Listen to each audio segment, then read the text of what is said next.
Hey everyone, today we are going to learn about the map function in Python. So, what is the map function? The map function is a built-in function in Python. It takes two arguments. One is a function, and the other is an iterable, like a list or a tuple. It goes through each item in the iterable and applies the function to it. In the end, it gives you an iterator with the results. That's enough with the theory. Let's understand this with a simple example. So here, I have a function called custom_round. This function takes a number as input. Inside the function, we are using an if-else statement. In the if part, we check if the number minus its integer part is greater than or equal to 0.5. If that is true, we return the integer part plus 1. Else, we just return the integer part of the number. Then we have a list of float values. First, let's see how we can do this without using the map function. To use the custom_round function in the usual way, we'll use a for loop.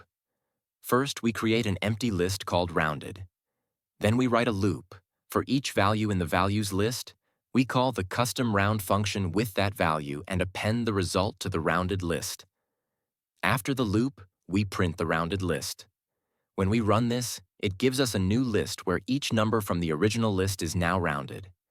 It works perfectly fine. But as you can see, it takes multiple lines just to perform a simple task.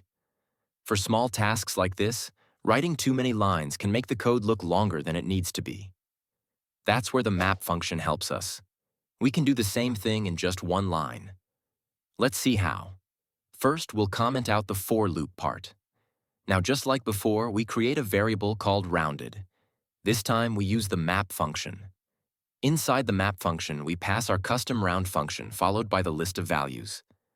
But when we run this, we don't get the final list directly. Instead, we get a map object. It's a Python's way to save memory. But we want to see the list, right? So we simply wrap the map function inside the built-in list function. Now when we run this, it gives us the same rounded list as before, but this time, we did it in just one line. Let's look at another example of the map function. Let's say we have a list of numbers, and we want to get the square of each number from that list. Using the map function, we can do this in a single line. First, we will create a variable called squared. Then we write list, and inside it, we use the map. As we know, a map takes two things, a function and an iterable. This time, instead of creating a separate function, we use a lambda function. A lambda is a simple one-line function. And if you want to learn more about lambda functions, make sure to check out our video on that after this one ends. I'll add the link in the description or at the I button on top. In this case, the lambda takes a number and returns its square. Using lambda functions with map is very common, especially for quick tasks like this. After that, we pass in the list of numbers. Then we print the squared list. When we run the code, it gives us a new list with the square values of each number from the original list. And that's it.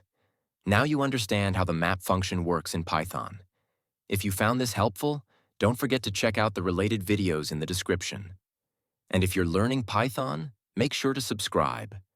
We've got more simple and practical tutorials coming your way. Thanks for watching, and I'll see you in the next video.